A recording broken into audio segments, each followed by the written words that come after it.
everybody, welcome back to Stan's Garage, bringing you everything you need to know for effective IT business management.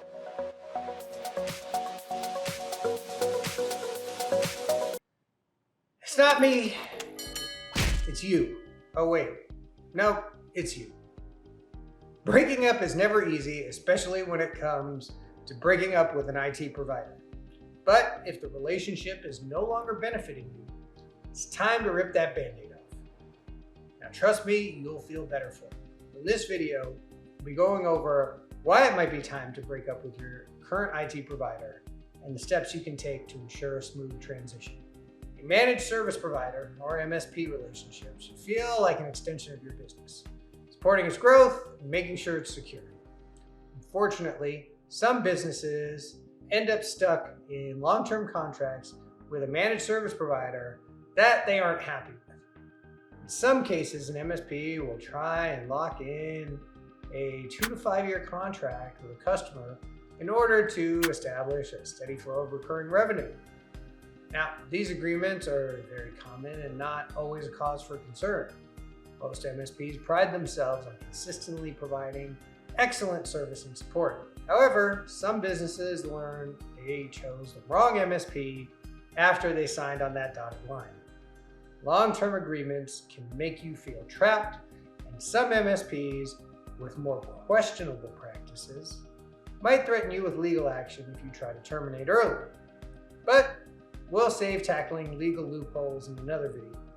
For now, let's go over how to know when it's time to break up with your MSP. When should you part ways with your managed IT services provider? Effective MSPs are flexible and designed to scale with their clients.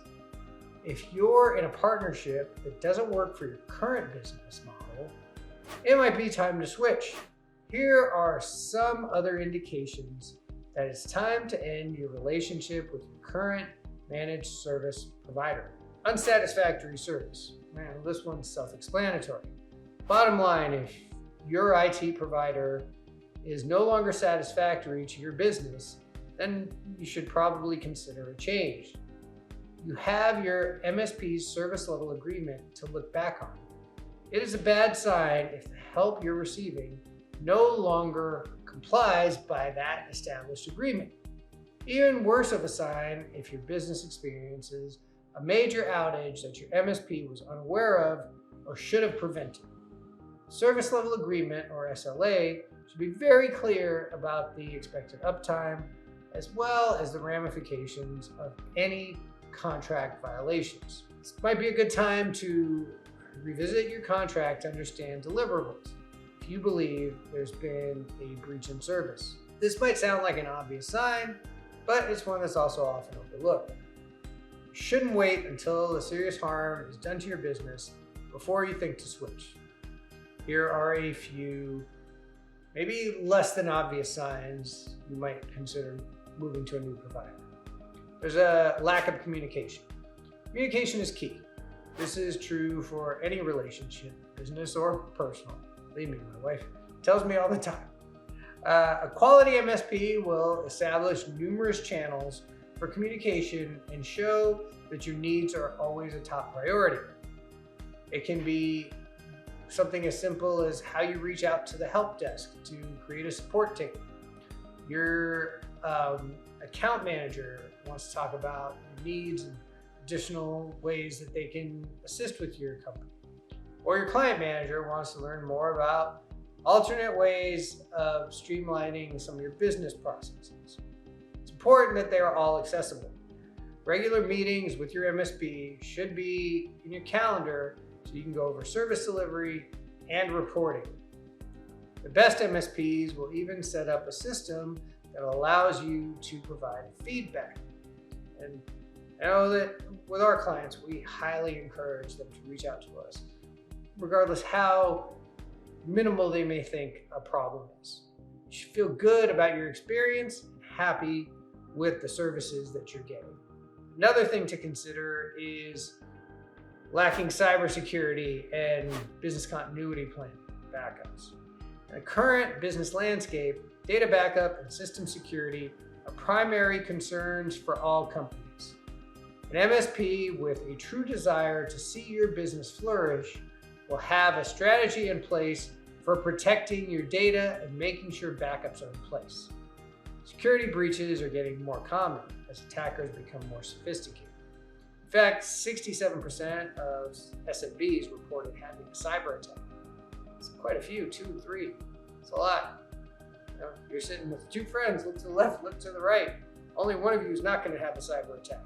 You got to prepare for those breaches and think about incident response. Top managed service providers even offer end-user training on cybersecurity to help your staff identify potential risks, something we certainly do. Because the best security is a trained workforce. The complexity of security threats is increasing, and your IT provider should take the lead in defending your business. It might be time to look for someone else if they haven't explained their internal security plan and security practices. Lastly, you might have just simply outgrown them.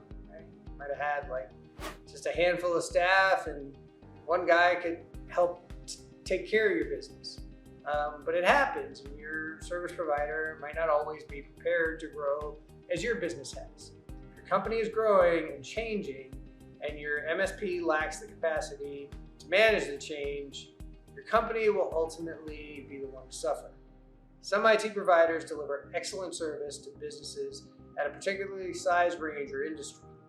Unfortunately, they may not be able to scale up or give the level of expertise that a growing business needs. The best MSPs help you make decisions that support and further this growth while also scaling with it and acting as an extension of your business. Understanding the warning signs is your first step. When your company experiences a major outage or breach, it might be easier to move on. But if you pay attention, you can often spot the warning signs before any major damage occurs. Additionally, opening a direct line of communication with your IT provider may reveal the real reasons to question the quality of the service you're receiving.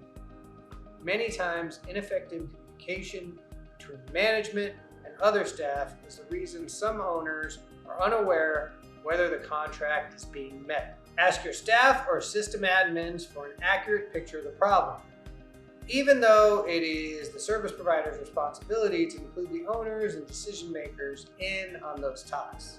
And finally, I want to remind you to carefully research and vet your next IT service provider before you cancel your current contract.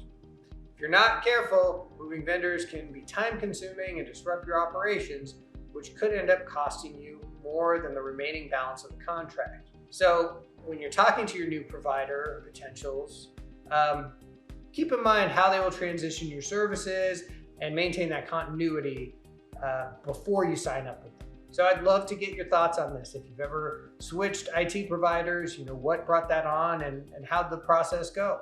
And if you want to find out more on how an IT service provider can help improve your business, feel free to schedule some time with me in the Calendly link below. I'd love to talk to you.